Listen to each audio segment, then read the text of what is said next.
We are here with Lance Strait. He is the founder of the Media Ecology Association.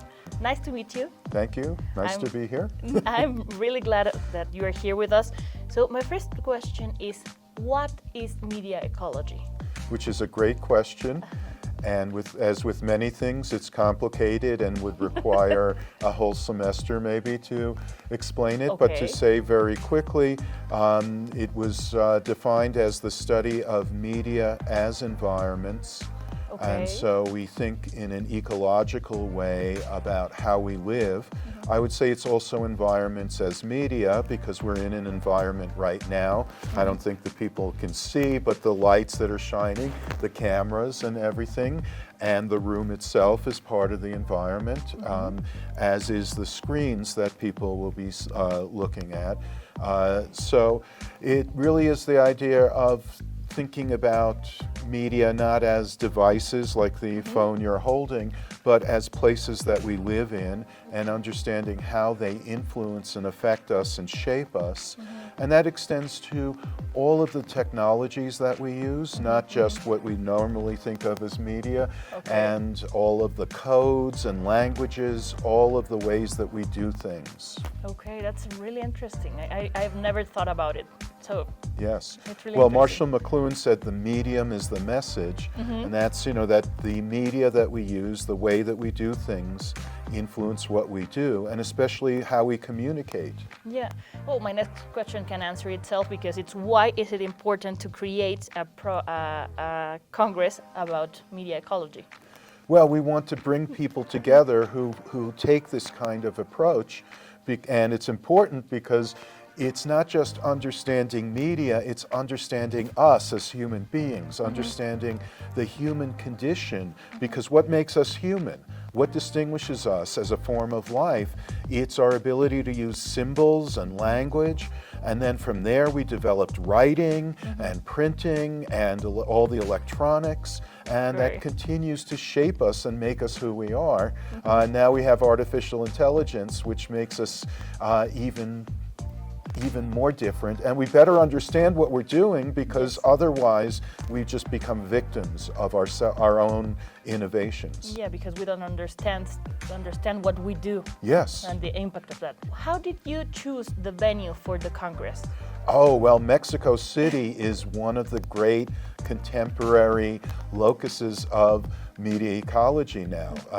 There was a long tradition in Toronto and in New York City, and Mexico City is now number 3. It is a North American-centric intellectual tradition, but Mexico City is very important to us, and especially Universidad Panamericana, where we have such great support and interest in what we're doing.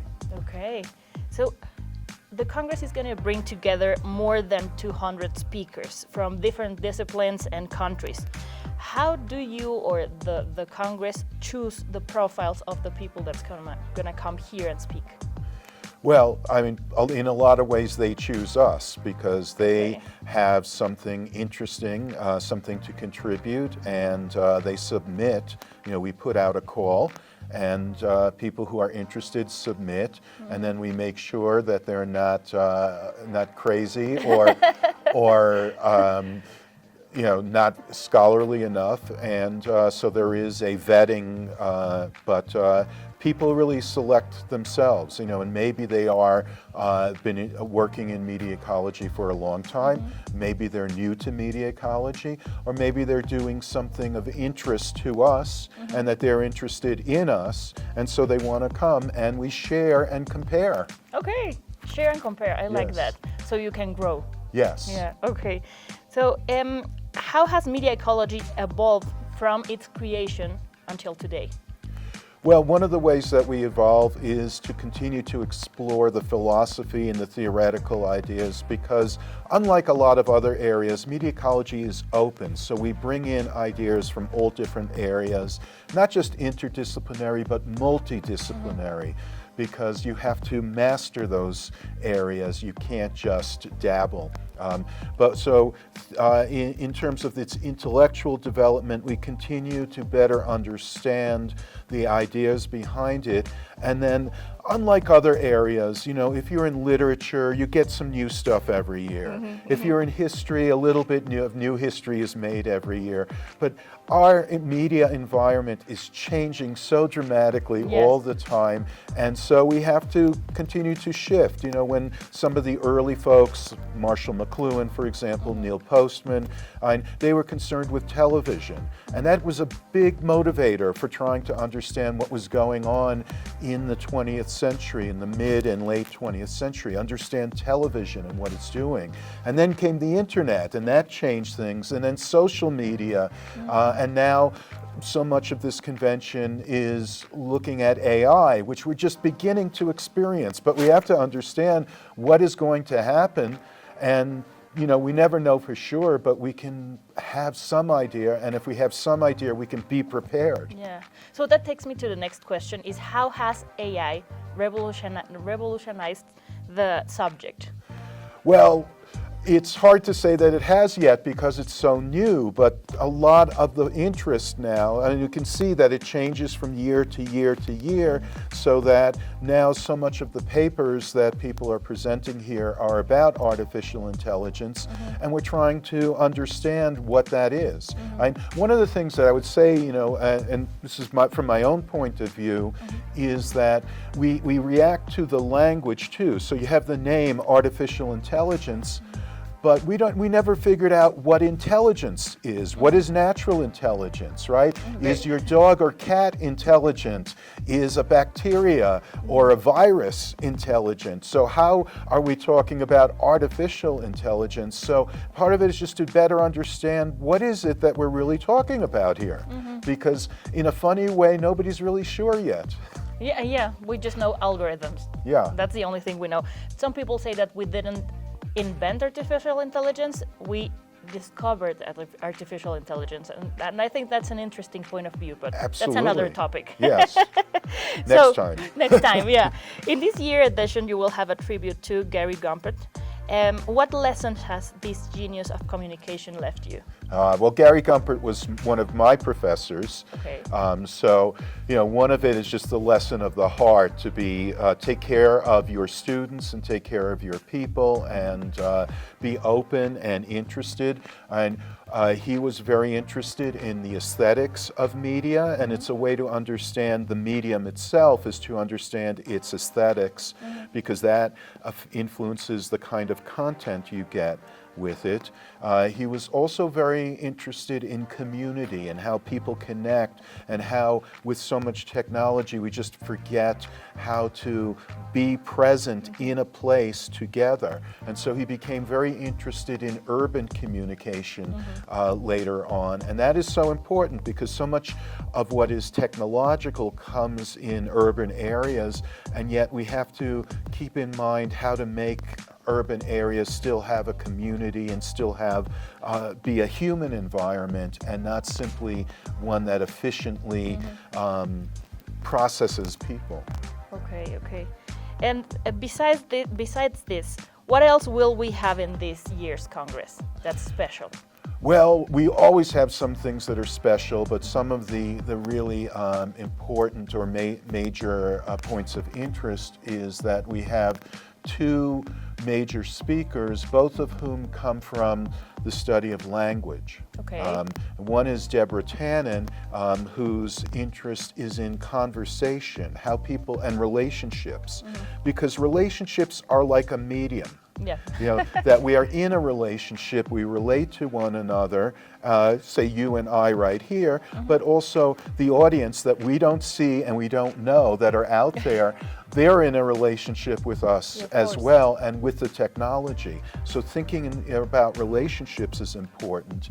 And Lera Boroditsky, who is looking at cognition, and we study the brain and how it affects our thinking, and she's particularly interested in language, so that how language guides the way that we see the world and think about the world, and then how an innovation like writing changes how the brain works and functions. Yeah. And we're also really honored to have Terry McLuhan, T.C. McLuhan, the daughter of Marshall McLuhan. We're going to see several films at the convention. Her film, The Frontier Gandhi, is about a peace movement among the Pashtun from Afghanistan and Pakistan. And so going very against a lot of current thinking is the idea that there was an Islamic peace movement in the Indian subcontinent back in the mid-20th century. So brilliant film. T.C. McLuhan is a very professional, established Hollywood filmmaker, so it's a great honor for us to have her here as well. Well, that's really special for this year's edition. And what message would you like to leave to the new generations? The new generation, it is first of all to read, because I think we have to keep saying this, because literacy in printing is one of our most important media. And you may be dazzled by all of the electronics that we've developed, but the people who created them were people who read books. So just keep that in mind. Don't let the artificial intelligence programs do it for you, because that's the problem, is that people don't want to read, so AI tell me what this is about. And they don't want to write, so AI write it for me. Be very careful about that. I mean, that's for all the young people, but to study and again to understand, especially that media ecology. When you look at the means, the methods, and the technologies that we're using, let's study them. Let's be critical about them. Let's ask what Neil Postman always asked: is that the boosters, the people who love technology, will always tell you what it will do. Let's also ask, what will it undo? What is the harm? Because every benefit has a cost. And only a fool purchases something without asking, what's the cost? How much will we have to pay? If it's free, it's dangerous, like social media. Nothing is, we say there is no such thing as a free lunch. Exactly. Nothing for free. Thank you for your time. I mean, thank you for doing this in Mexico. I'm really glad you are here and the university gets to do this. So it's a really interesting topic, and I wish you all the best. Well, thank you so much. I love Mexico. I am so happy that we're here. I hope we can have our MEA convention here in future years many more times, because your country is lovely and your people are wonderful.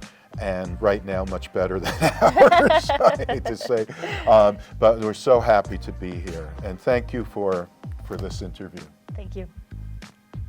My name is Lance Straight. I'm the past president of the Media Ecology Association, and we're so happy to be here. I'd like to invite folks to come and join us. You have to register via the website of the Media Ecology Association and come. We have so many great programs and so many great scholars coming together for this event, and you are very welcome to come and participate and be a part of this amazing event. Thank you.